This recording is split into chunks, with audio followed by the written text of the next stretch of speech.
میرا بچہ ایسا نہیں ہے، کیا اس کی رسپانسبلٹیز بھی آپ نے فلفل کی؟ تو میں تمام تر والدین کو یہ ضرور کہوں گا کہ ہم اگر اپنے بچوں سے آج سے سوال و جواب نہیں کریں گے تو کل ہم ماں سوائے پچھتاوے کے کچھ بھی نہیں کر سکیں گے۔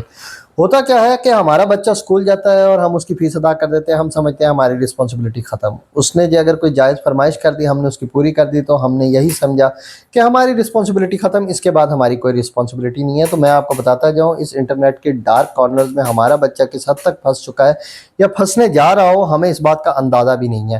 ہمارا بچہ موبائل کا استعمال کر رہا ہے، کس طرح کی ویڈیوز دیکھ رہا ہے، میں سمیت کبھی ہم نے اپنے بچوں سے یہ سوال نہیں کیا کہ آپ موبائل کا اتنی دیر تک استعمال کر رہے ہیں، ہم نے کبھی سوال کیا؟ نہیں کیا۔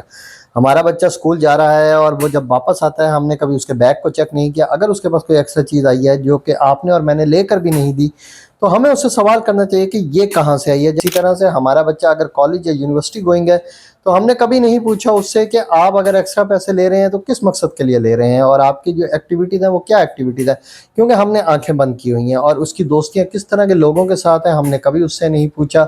اس کا اٹھنا بیٹھنا کہاں پہ ہے، اس کا آنا جانا کہاں پہ ہے، رات کو دیر سے آنا اس کا، ہم نے کبھی نہیں پوچھا، کیونکہ ہم نے آنکھیں بند کی ہوئی ہیں۔ اسی طرح سے ہمارا بچہ جس ٹائم ایک انلیگل ایکٹیویٹی میں پھنس چکا ہوتا ہے، یعنی کہ کسی کرائم میں پھنس چکا ہوتا ہے، تو تب ہم اسے ہیں کہ ہمارا بچہ تو ایسا نہیں تھا، پتہ نہیں کیوں ایسا ہو گیا۔ کیا ہم نے کبھی اس سے سوال کیا کہ ہمارا بچہ کہاں اور کیسے گرومنگ کر رہا ہے؟ اس انٹرنیٹ، سائبر کرائم اور ڈرگس کی دنیا میں ہمارا بچہ کس حد تک پھنس سکتا ہے، آپ اور میں سوچ بھی نہیں سکتے۔ تو آج سے ہی اپنے بچوں سے سوال و جواب شروع کریں جی، اگر آپ نہیں کریں گے تو بعد ازاں پچھتاوے کے کچھ بھی نہیں رہے گا۔